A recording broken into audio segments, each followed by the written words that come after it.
Command prompt क्या लिखना है?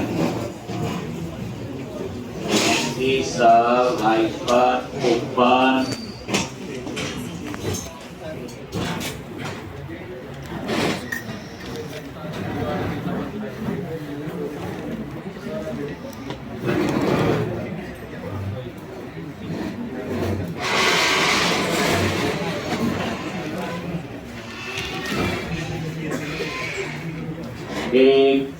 ये राउटिंग काम कर रही है। होम, ये होम वाला आ गया। ठीक, तो इस तरह से तो हमने कल राउटिंग तक नेविगेशन बार लगानी थी, बाकी तो हमने कर दिया। SRC ऐप और इसके अंदर है app.component.html। यहाँ पे ऊपर क्या करोगे आप लोग? ठीक, सर्च करोगे बूटस्ट्रैप नैव 1 दिया था पहले, और ये वही है बूटस्ट्रैप नैव बार। कौन सी नैव बार लेनी है आप यहाँ से चूज करें। इस बार ये फर्स्ट वाली ले लेंगे, ये लास्ट में लॉगिन लॉगआउट रजिस्टर का हमने लगाना है इसलिए। तो ये कॉपी कर लो, जो फर्स्ट वाली नेविगेशन बार है। देखो इसमें ड्रॉप डाउन लिस्ट भी लगा हुआ सारा है। कॉपी किया और यहाँ पे ऊपर पेस्ट। ठीक, और यहाँ पे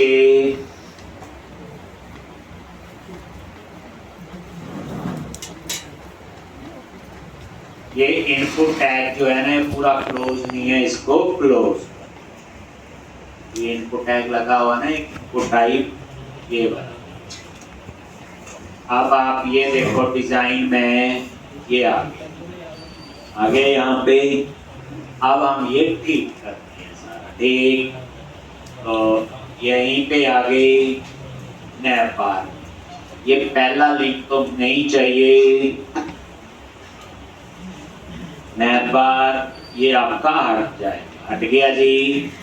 अब यहाँ पे home, about, contact, support, employ, पहले यही मेन्यू यहाँ पे आपके होंगे लॉगिन और रजिस्टर। ठीक, अब आप नीचे आ जाओ होम, तो यहाँ पे क्या लिखते हैं बोलो? राउटर लिंक, क्या नेम है? होम। ठीक, तो ये आपका होम के लिए हो गया। होम के बाद कौन सा आएगा? अबाउट, और यहाँ पे अबाउट, और ये आपका अबाउट।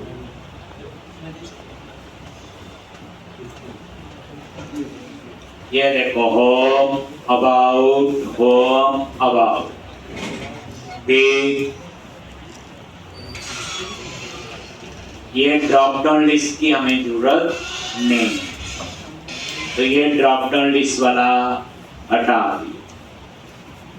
ठीक, यहाँ पे था ड्रॉप डाउन लिस्ट हट गया। अब अबाउट के बाद है ये डिसेबल हटा दो आप लोग, और यहाँ पे कॉन्टैक्ट, लॉजी कॉन्टैक्ट, और यहाँ पे ये कॉन्टैक्ट।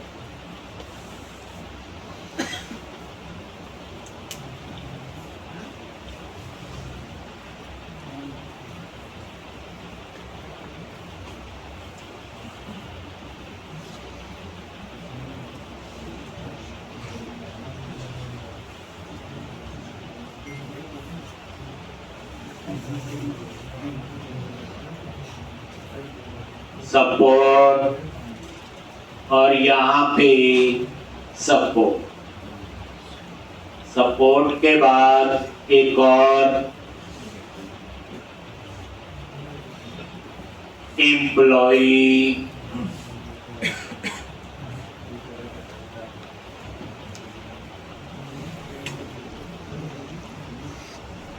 ये देखो सपोर्ट कॉन्टैक्ट अबाउट होम और एम्प्लॉय। अब यहाँ लॉगिन और रजिस्टर,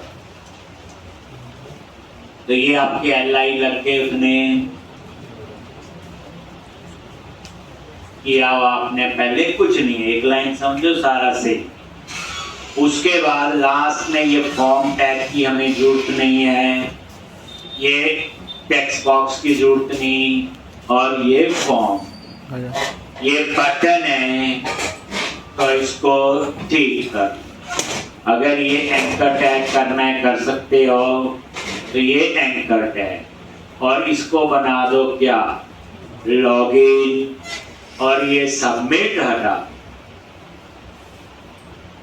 और लिखना क्या यहाँ पे, वही सेम राउटर लिंक, और यहाँ पे क्या आएगा,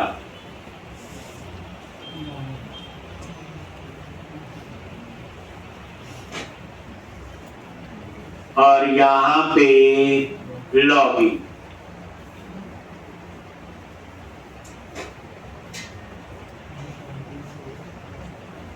ये देखो, फिर इसी तरह से ये लॉगिन, लॉगिन ये एक बना और तो नहीं है, लॉगिन है। तो इस तरह से ये आपकी बूटस्ट्रैप और ये पूरा बन के बाद में यहाँ लॉगिन होगा, लॉगिन हो जाएगा तो लॉगआउट आ जाएगा, लॉगआउट होगा तो लॉगिन। वैसी सी कहानी हम लोग बनाएंगे। तो ये आ गया। अब हम लोग एम्प्लॉय वाला कंपोनेंट का सिंपल डिजाइन बनाएं। तो अभी हम सिंपल फ्रंट एंड तैयार कर रहे हैं और कुछ नहीं कर रहे। ये और ये सेम चीजें आपने प्रीवियस में सारी पढ़ी। इसमें मेन जो होगा बैकएंड का होगा, तो चीजें हमारे लिए कुछ नहीं हो सकती।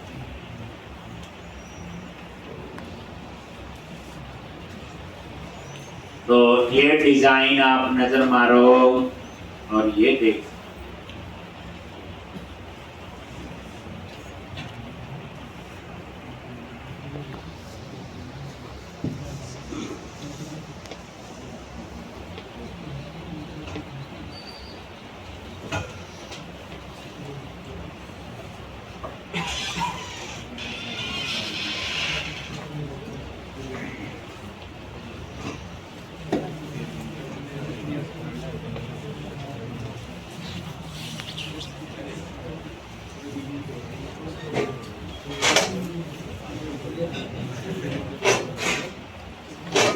अब यहाँ पे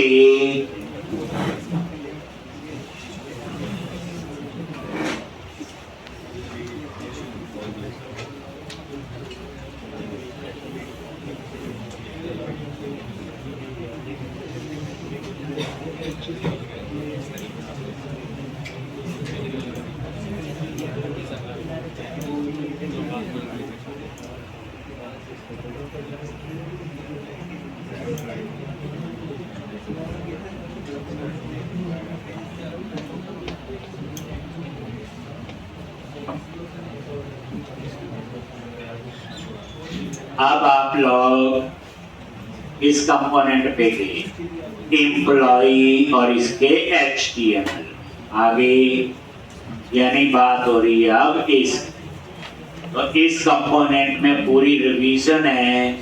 क्या लिखना आपने, बोलो, 5th क्लास रो, और क्या लिखते, 5th क्लास all -9 H2, और यहाँ पे एम्प्लॉइज लिस्ट और क्लास X-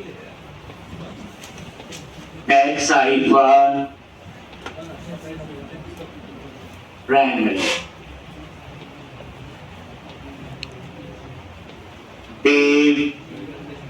क्लास all -3, और यहाँ पे एंकर टैग एक क्लास एंकर था, क्या लगाते थे? एंकर था BTN हाइफन इन्फो, और क्या लिखते हैं?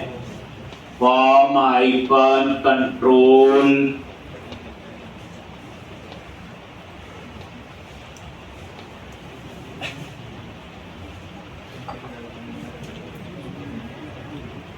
फॉर्म हाइफन कंट्रोल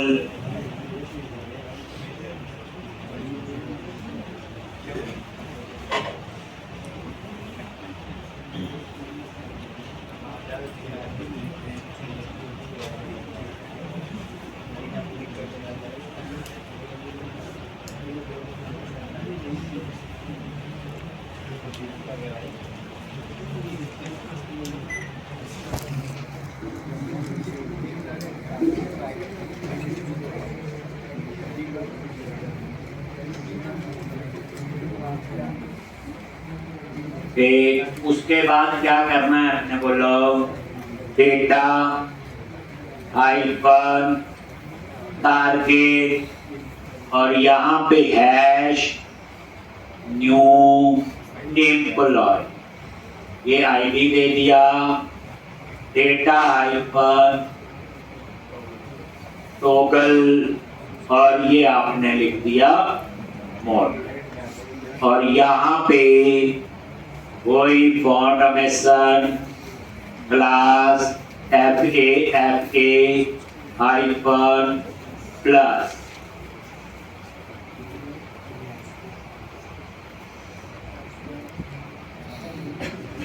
ठीक, और यहाँ पे लिख लोगे add new employ.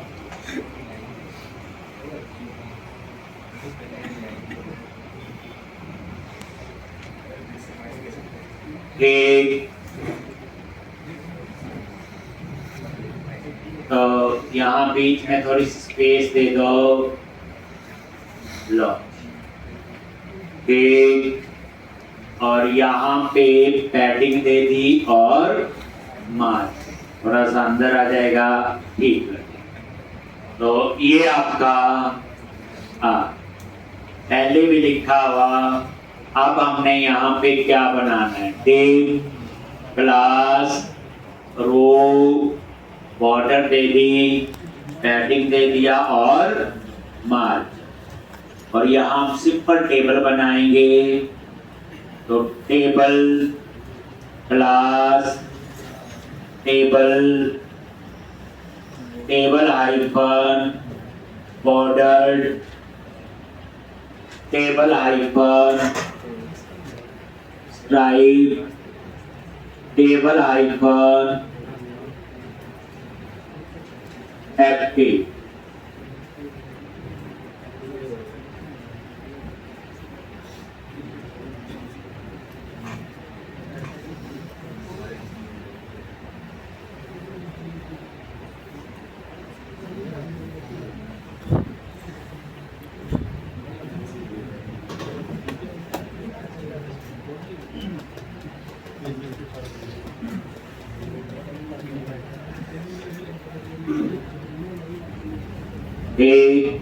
Name,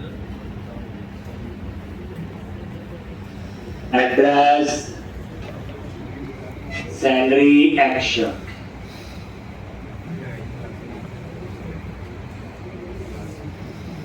Address, salary और action.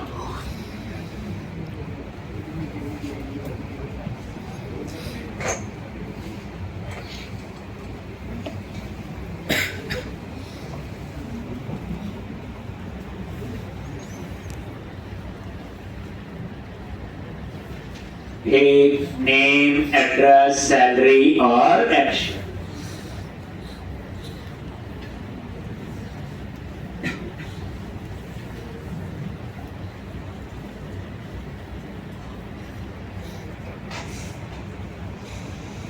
एक अब हम मॉडल बनाएंगे नीचे, ये सेम है पिछले में हमने किया, कोई इसमें ऐसा नहीं। नहीं।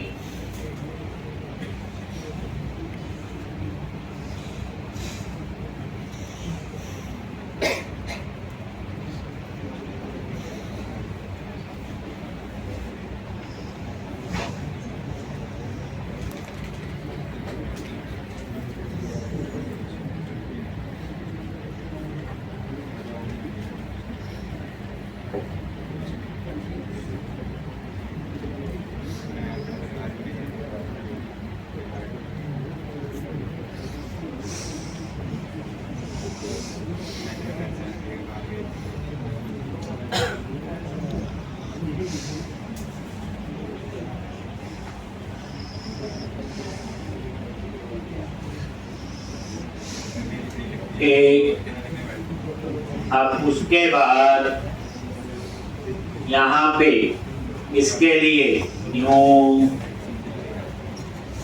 एम्प्लॉय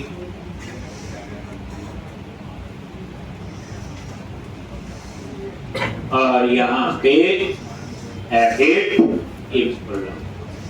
सबसे पहले न्यू एम्प्लॉय के लिए मॉडल, तो मॉडल कहाँ से, वही बूटस्ट्रैप में गए और यहाँ सर्च कर लो मॉडल।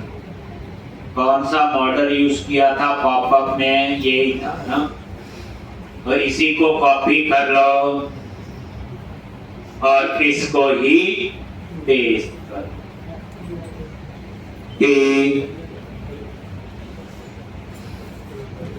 और यहाँ पे आईडी क्या लिखोगे, न्यू एम्प्लॉय।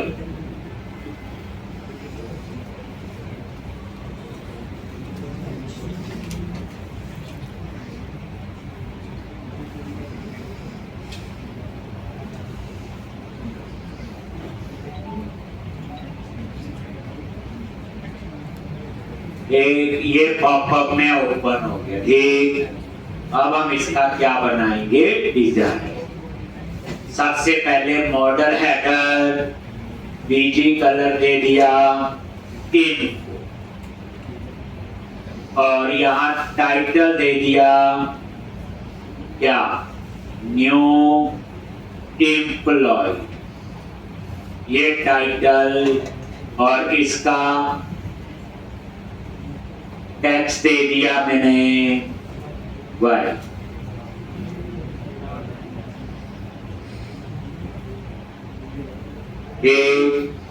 टेक्स्ट दे दिया वाई, ठीक। अब उसके बाद ये देखो, ये अब आपने डिस्प्ले करवाना यहाँ पे, तो क्या करो,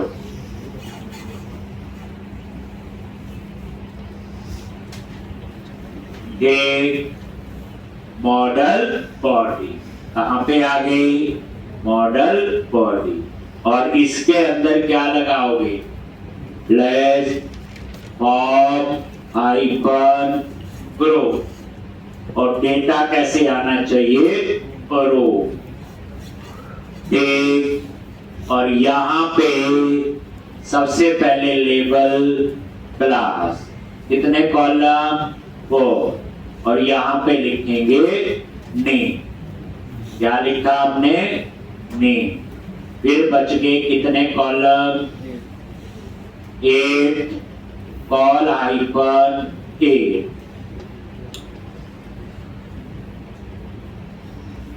और यहाँ पे input type text,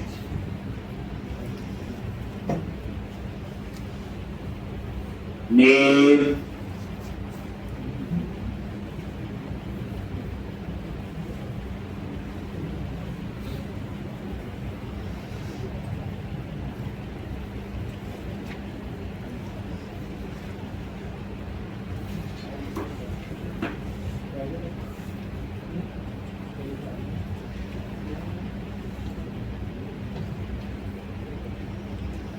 input type text, name, class क्या है, form hyper control, place order देना है नहीं देना है वो आपकी मर्जी। तो मैंने ये दे बस नेम जरूर देंगे जिससे कल को एक्सेस करना होता है। ये देखो नेम, हाँ वो मैंने आईडी और कोड दिया था, मर्जी है दे दो, बता दिया। अब यही फॉर्म ग्रुप रो किसके लिए होगा बोलो? एड्रेस के लिए। ये पेस्ट कर देख। तो नेम के बाद दूसरा क्या है? एड्रेस। ये एड्रेस आ जाएगा, टेक्स्ट ठीक है, एड्रेस और यहां पे एड्रेस। तो ये एड्रेस के लिए हो गया।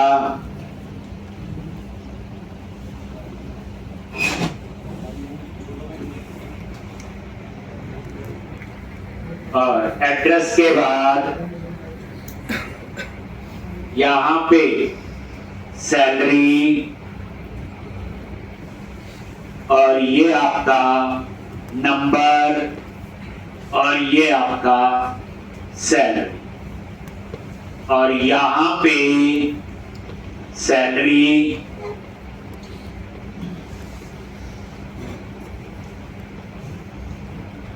तो ये आपका क्लियर है जी। तो इनपुट टाइप क्या लिखा?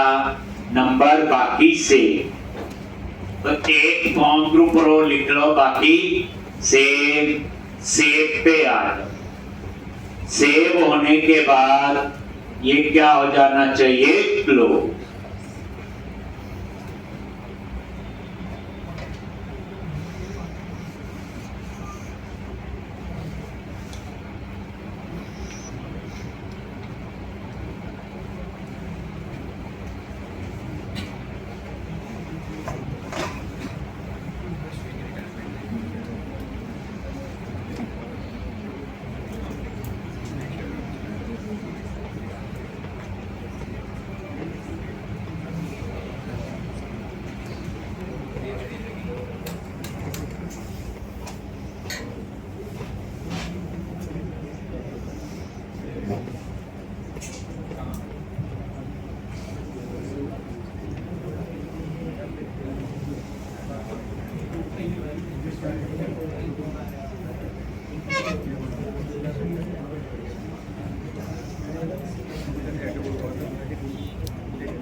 और इस तरह से ये क्लियर है जी। तो ये आपका बेसिक डिजाइन इसका तैयार क्लियर है जी। ये एडिट का तब जरूरत होगी तब इसी को बनाना। तो इतना का आपने पहले फ्रंट एंड में काम कर लो कुछ। अब हम बनाएंगे बैक एंड जहां पे हम JWT यूज करेंगे आइडेंटिटी ब्रेक पर। कैसे यूज करते हो?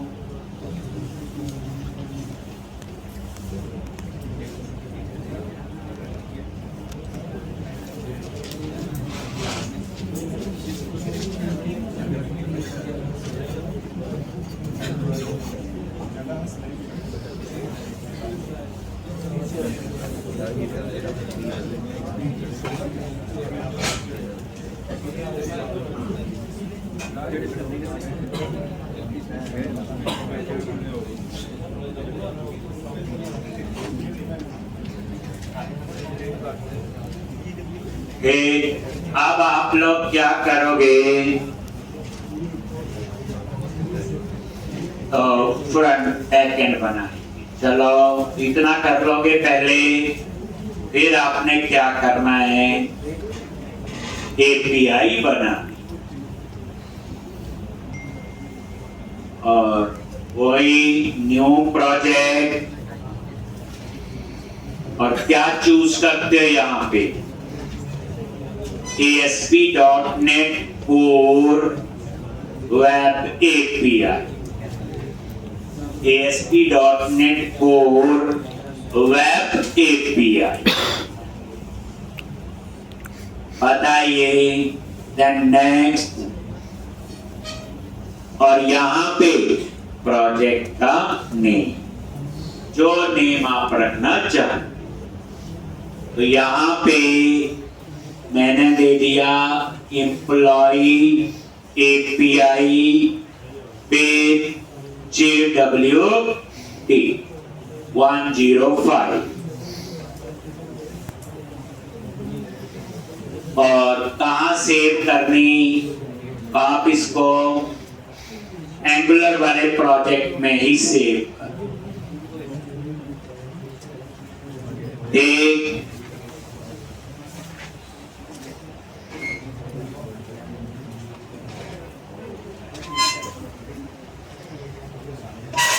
एंगुलर प्रोजेक्ट विद JWT यही था, इसी फोल्डर में मैंने सेव कर दिए।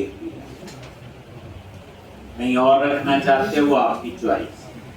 नेक्स्ट, अब ये देखो .NET 6, बट यहां पे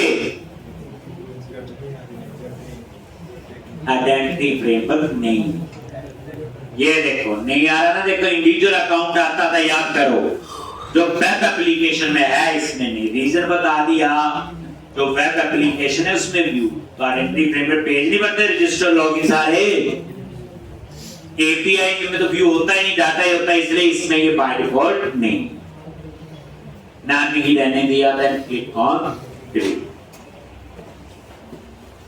तो अब हम सबसे पहले आइडेंटिटी फ्रेमवर्क बच्चे कोडिंग से कॉन्फ़िगर करेंगे, और ये इंटरव्यू क्वेश्चन कई बार किया जाता है।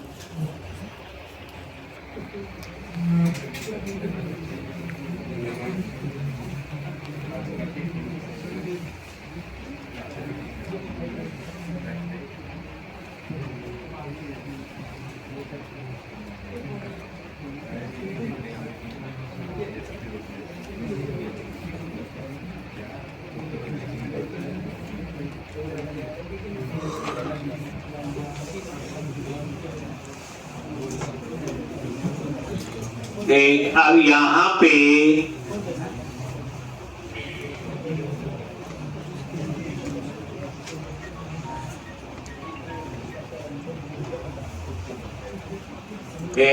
अब यहां सबसे पहले हमने क्लास, यहां आइडेंटिटी फ्रेमवर्क आपने कॉन्फ़िगर कर दिए, तो मैं यहां पे एक फोल्डर बनाऊंगा आइडेंटिटी नाम, इस नाम से फोल्डर बनाएंगे आइडेंटिटी,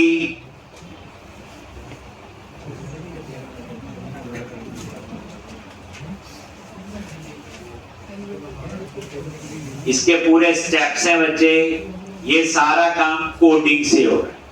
अभी तक आइडेंटिटी फ्रेमवर्क में क्या था, चूज किया, अपने आप ही 7 टेबल अपने आप ही सब कुछ बना देता, आगे हम कस्टमाइज शुरू करते थे, इसमें तो वो भी नहीं मिला हमें।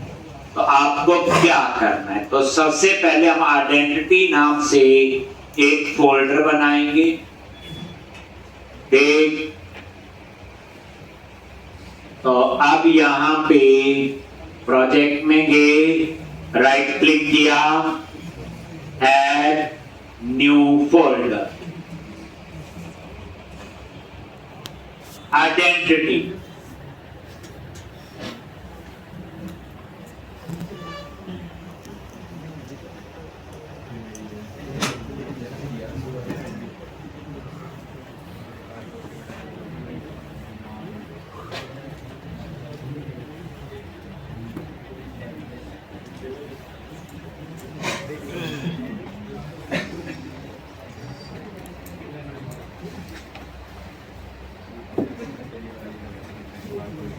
एक, और यहां पे तो क्या क्या अपने क्लासेस बनानी है बच्चे, इनकी ना पूरे सीक्वेंस याद रखना, कौन सी क्लास पहले बनाए। सबसे पहले हम बनाएंगे एप्लीकेशन यूजर, आप सिर्फ नाम याद रखना, ये फोल्डर मैं आपको दूंगा।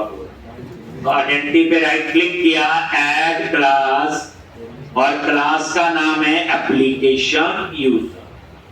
अब ये जो एप्लीकेशन यूजर कोई कीवर्ड नहीं, मैंने नाम रखा है, लेकिन यहाँ पे जो इनहेरिट करनी है आपने वो होगी आइडेंटिटी यूजर। ये आइडेंटिटी फ्रेमवर्क, उसके लिए फिर ये पैकेज इंस्टॉल करने को बोलेगा। देखते हैं कौन सा ये है। ठीक, तो ये आपका आइडेंटिटी।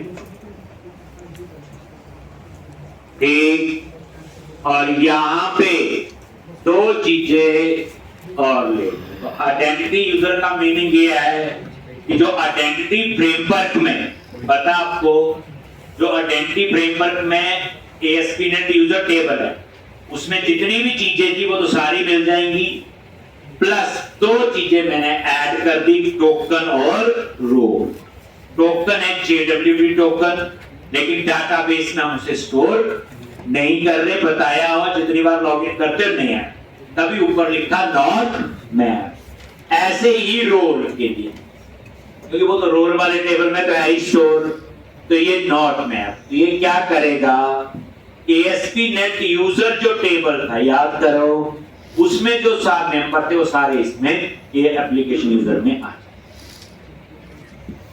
किस वजह से आएंगे, आइडेंटिटी यूजर क्लास को हमने इनहेरिट। अब हम एक क्लास और बनाएंगे, एप्लीकेशन रोल, वहां पे इनहेरिट करेंगे आइडेंटिटी रोल। ये हम सिंपल आइडेंटिटी फ्रेमवर्क कॉन्फ़िगर कर रहे हैं।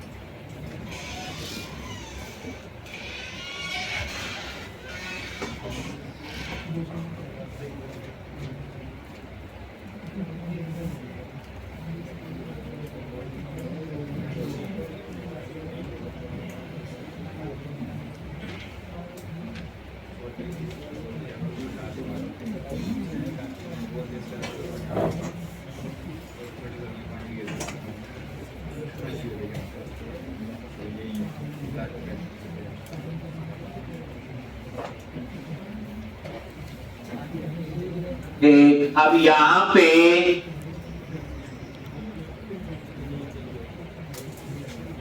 दूसरा बनाएंगे एप्लीकेशन रोल। तो यहीं पे आइडेंटिटी पे राइट क्लिक किया, ऐड क्लास, और क्लास का नेम है एप्लीकेशन रोल, और यहां पे आइडेंटिटी रोल, और ये आपसे ये हो गया रोल के लिए। जैसे हमारे पास ASP.NET रोल टेबल था, ये उसके, यानी आइडेंटिटी फ्रेमवर्क में क्लास का नाम ये है, मैंने नेम क्या रखा, एप्लीकेशन रोल, और उसमें इनहेरिट कर। तो पहले नंबर पे एप्लीकेशन यूजर, दूसरे पे एप्लीकेशन रोल। फिर हम बनाएंगे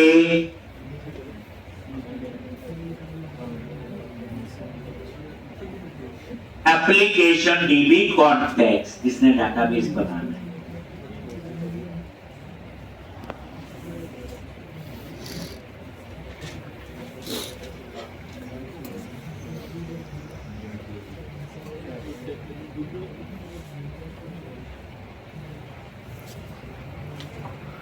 DB कॉन्टेक्स्ट, एक और एप्लीकेशन DB कॉन्टेक्स्ट। अब आप लोग यहां पे आइडेंटिटी पे राइट क्लिक किया, add class application DB context, और यहां पे जो इनहेरिट करनी है आइडेंटिटी DB कॉन्टेक्स्ट। अब ये दे, और इसमें आप पास करोगे एप्लीकेशन यूजर। आप बताओ, अगर एप्लीकेशन यूजर क्लास पहले नहीं बनी होती तो मैं एप्लीकेशन DB कॉन्टेक्स्ट कैसे बना सकता? दैट्स व्हाई इस सीक्वेंस में बना रहा हूं। सबसे पहले कौन सी बनी, एप्लीकेशन यूजर, फिर एप्लीकेशन रोल, और फिर एप्लीकेशन DB कॉन्टेक्स्ट। और ये देखो, वहां DB कॉन्टेक्स्ट होता था, आइडेंटिटी फ्रेमवर्क में क्या होता है, आइडेंटिटी DB कॉन्टेक्स्ट। आप यहां पे आ जाओ और ये लो, तो ये पैकेज के लिए कह रहा है लो एक दिखा दूंगा कौन सा पैकेज है।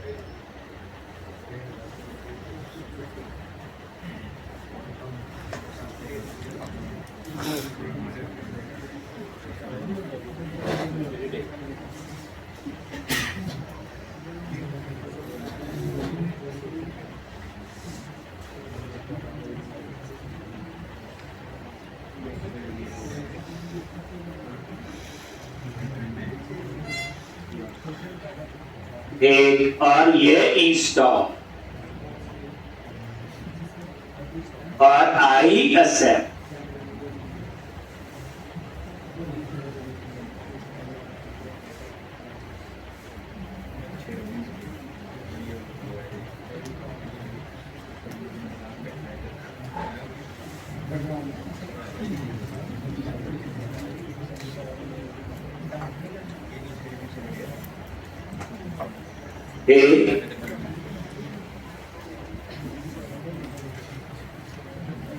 तो ये इंस्टॉल ठीक, और ये देखोगे ये वर्क है, कौन सा पैकेज है ये पूरा नेम आप यहां से देख। ये mysp.net core.identity.nt फ्रेमवर्क को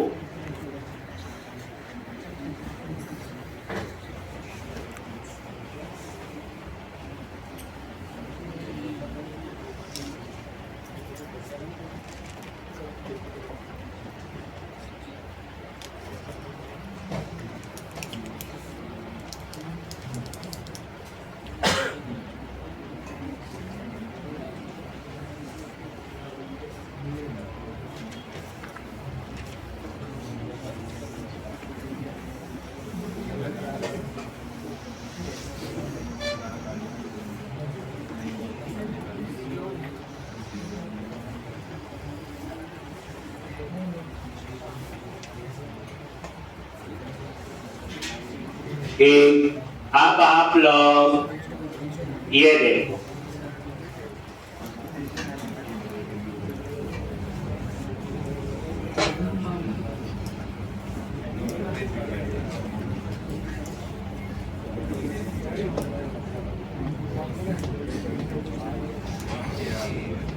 वो आए भी नहीं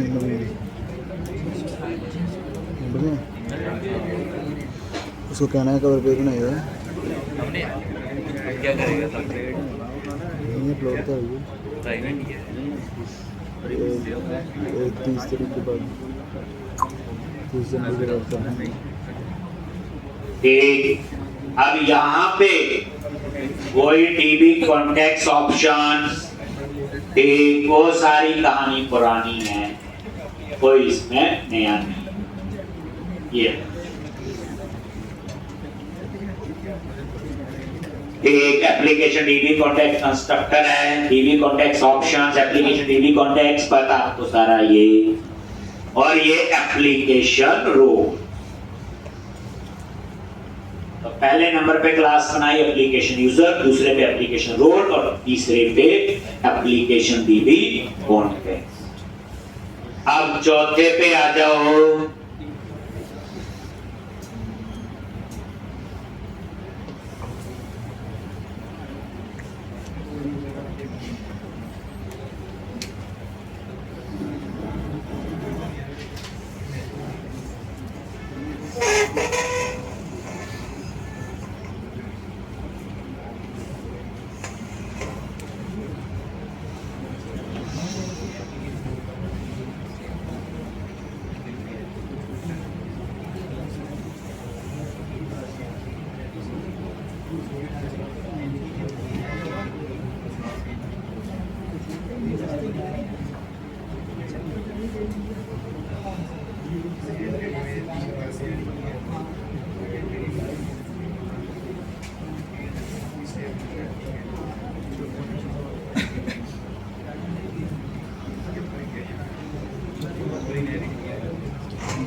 ठीक, तो ये आपका अब उसके बाद 3 क्लासेस बनी।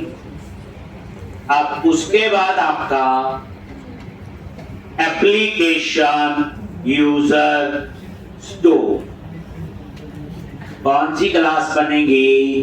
Application user store. Add class, ये सीक्वेंस समझ भी आ जाएगा बाद में थोड़ी देर।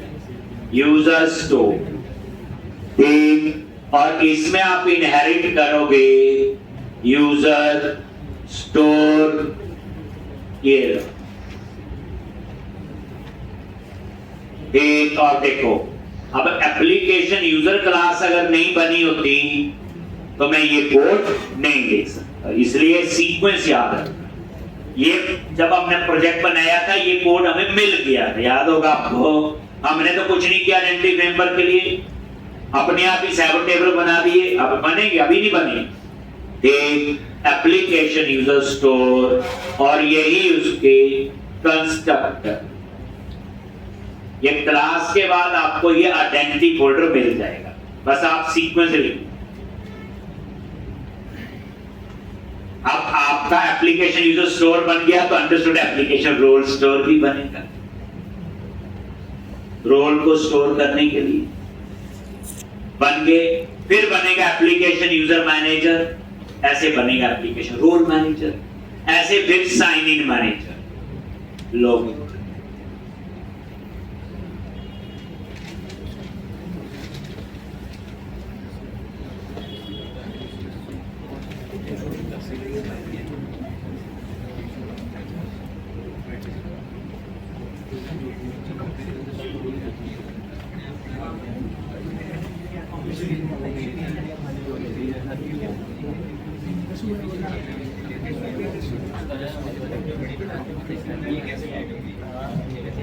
ठीक।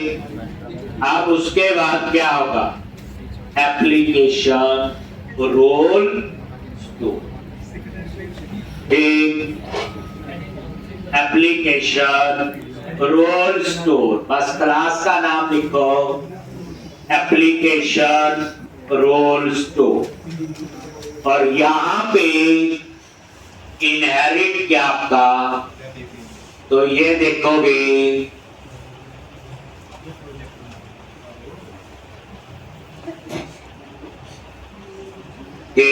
और यहां पे कंस्ट्रक्टर में।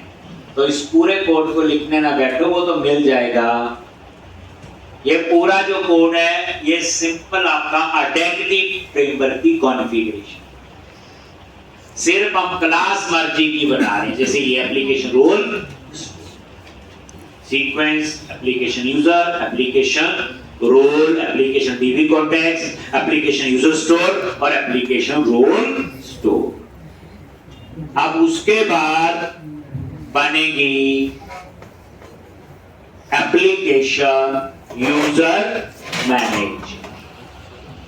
एप्लीकेशन यूजर मैनेजर, तो फिर आइडेंटिटी पे राइट क्लिक किया, ऐड क्लास, और क्या आएगा?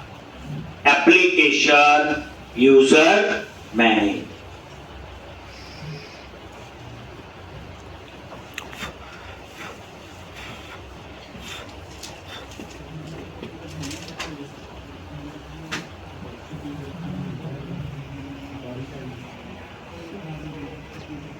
एक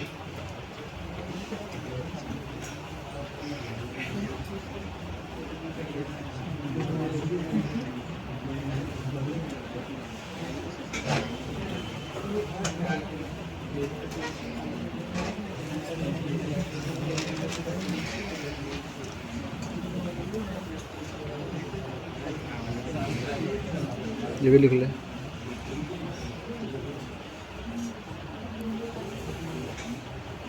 बस याद रख लो एप्लीकेशन यूजर मैनेजर, फिर बनेगा application role.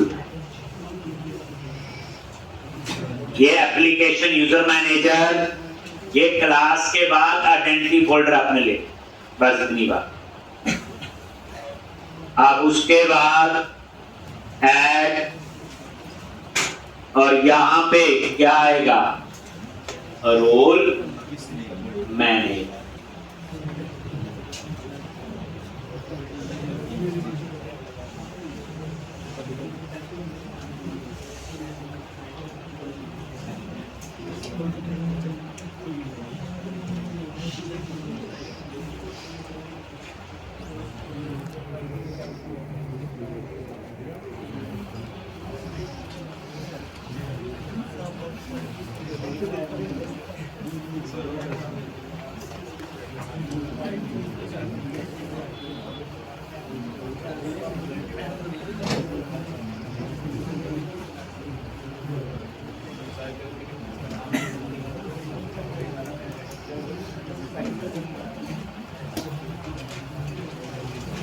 Application role manage और लास्ट है आपका साइन इन मैनेज, ये लॉगिन के लिए।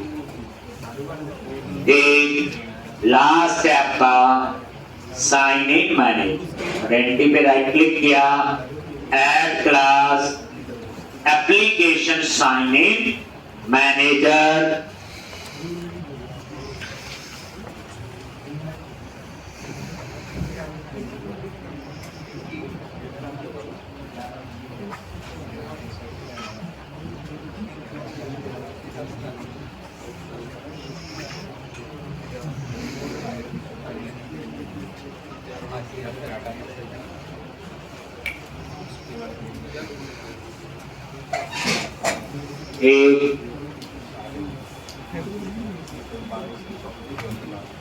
यानी कि application user store, application user manager and application sign in manager. Sign in manager होता है लॉगिन के लिए, यूजर मैनेजर होता है यूजर की इंफॉर्मेशन के लिए, पहले हम कर चुके हैं। ऐसे ही एप्लीकेशन रोल स्टोर और एप्लीकेशन रोल मैनेजर,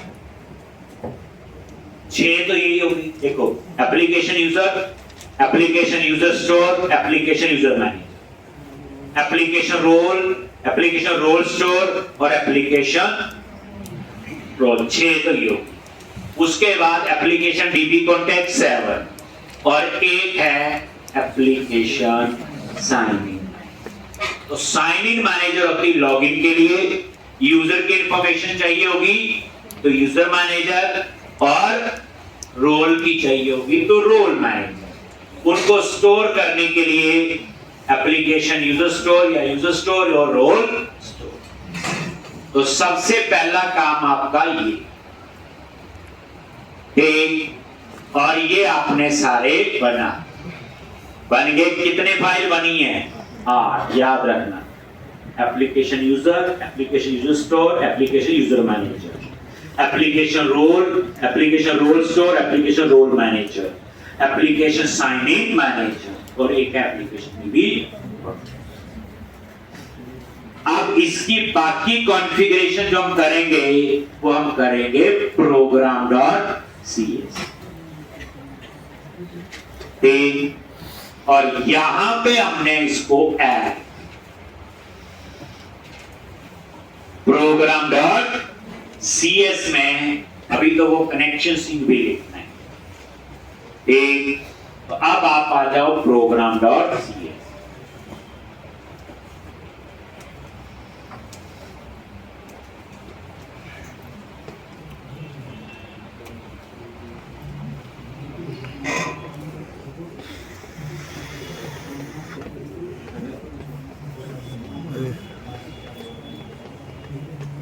तो सबसे पहले एक तो हम लोग कनेक्शन सिंक, तो यहां पे बच्चे कनेक्शन सिंक अब थोड़ा सा रूल अलग।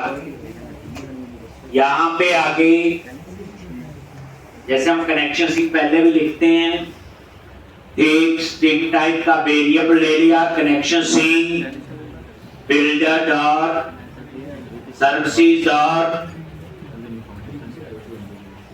कॉन्फ़िगरेशन या builder dot configuration dot get connection string.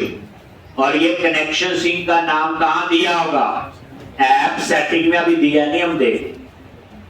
ठीक, उसके बाद थोड़ा सा इसमें अलग है, ये चीज हमने पहले ऐसे नहीं लिखी, ये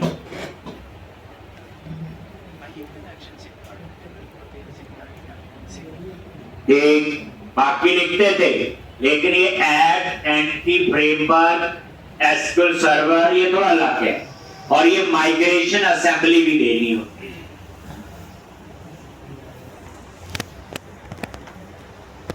ये जो नाम है बच्चे, ये आपके प्रोजेक्ट का नाम, तो मैं यहाँ पे इस प्रोजेक्ट का नाम दूंगा, ये देखो प्रोजेक्ट पे राइट क्लिक किया, ये रीनेम करके इसका नाम मैंने यहाँ पे लिख दिया, और तो बिल्डर और सर्विसेज और add entity framework SQL server, जो आपको कोड मिलेगा सारा मिल जाएगा ना, मुझे कितना करवाया आप, ये बात। ठीक, और इसके लिए क्या इंस्टॉल करना है, ऐड एंटी फ्रेमवर्क, कोई एसक्यूएल सर्वर वाला पैकेज, तो कर लेते हैं एसक्यूएल सर्वर और टूल, उन दोनों को भी इंस्टॉल कर।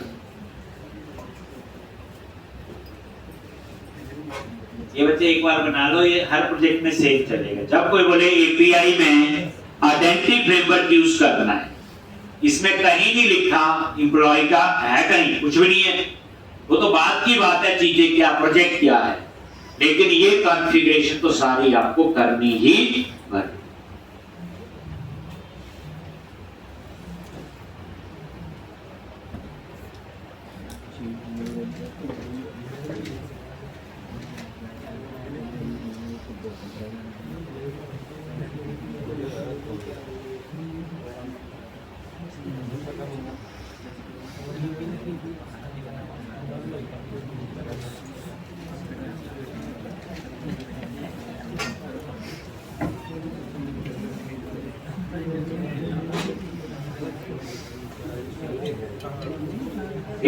और यहां पे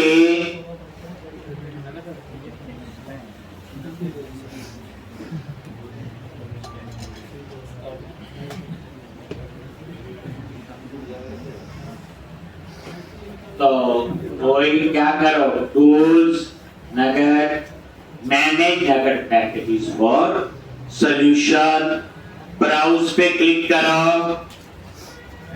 और यहां पे एंटिटी फ्रेमवर्क क्या यूज करना है, एंटिटी फ्रेमवर्क और एसक्यूएल सर्वर, याद ही है, वर्जन 6 यूज कर रहे, तो जो 6 का लेटेस्ट होगा 6.0.36, इंस्टॉल और ISF, एक हो गया। दूसरा क्या है, टूल्स, टूल्स का भी इंस्टॉल, यहां पे चूज किया टूल्स, और ये आपने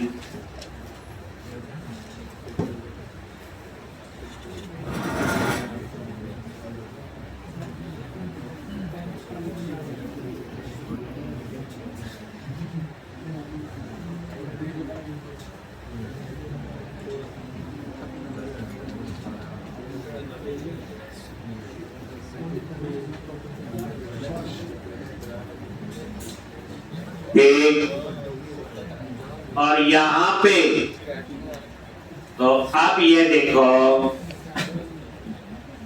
ये एरर चलेगी, अब ये वाली एरर है, इसका मेरे ख्याल से कोई नेम स्पेस है ऊपर, एरर हो गया, ठीक, पता था। अब हम ऐप सेटिंग में क्या लिख देंगे, कनेक्शन स्ट्रिंग, इसे तो पुरानी बस ये याद रखना है, यहाँ थोड़ा सा कनेक्शन स्ट्रिंग, ये वाली चीज जो है वो थोड़ी अलग। एपीआई के अंदर आइडेंटिटी फ्रेमवर्क प्री डिफाइंड नहीं है, सारा हमें कॉन्फ़िगर करना पड़ रहा है। जो बच्चे आइडेंटिटी फ्रेमवर्क बना हुआ वो रेजर पेज पे बना है, यहां तो इंटरफेस की जरूरत नहीं होती। एपीआई का तो जीयूआई होता ही नहीं। एपीआई क्या है समझाया हुआ, डेटा ट्रांसफर करना है, बस उसको नहीं। ठीक, अब उसके बाद आप ऐप सेटिंग डॉट JSN में आ गए। ये जितना मैं आज तक कराऊंगा ये मिल जाएगा। ठीक, ऐप सेटिंग, और यहां पे आप अपना क्या लिख दो बच्चे, कनेक्शन स्ट्रिंग को आपको लिखने आता है सेव। ठीक, क्या लिख दोगे, कनेक्शन स्ट्रिंग। बस डेटाबेस का नाम मैंने चेंज कर दिया, बाकी वही। ठीक, तो ये आपका इतना कनेक्शन सिंक बन गया। बट अभी ऐड माइग्रेशन नहीं चलेगी। अभी तो program.cs के अंदर ये सारी क्लासेस ऐड करवाई, तभी यूज होगी कंट्रोलर में। वो तो एक बार बना ली, वही ऐड स्कोप, ऐड ट्रांजिएंट जो होती थी कहानी। ठीक, फिर उन सब को हम यहाँ पे ऐड।